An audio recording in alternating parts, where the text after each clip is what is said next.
আবার শেষে যেটা উপমাত্রা আছে এটা লেখা আছে একটু আমি এটা বলছি না প্রথম আসার পরে যেটা আমার চোখে পড়লো এই সরাসরি মাঠে আমরা মাঠে ছিলাম বাট তার আগে ক্লাস হয়েছে কম আমার আগে নির্ভুষে আরো কম পাওয়া যায়।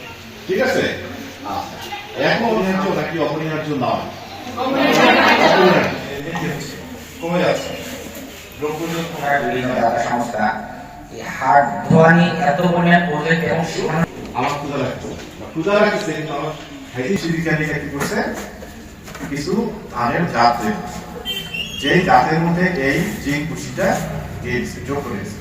তারা যোগটা এমনভাবে করছে সেটাকে আমরা বলছি জৈবভাবে বা বায়োফর্টিফাইড, হ্যাঁ, জৈবিক উপায়ে এই যোগটা করে দিচ্ছে।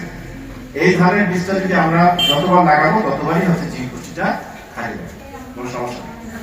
এই জন্য আমাদেরকে কি করতে হবে এখন, এই জিঙ্ক পুষ্টি সমৃদ্ধ যে ধান, যে চাল, এই চালের ভাত আমাদেরকে খেতে হবে। বুঝা গেছে? আজকে আমরা ওইটাই বলতে আসছি।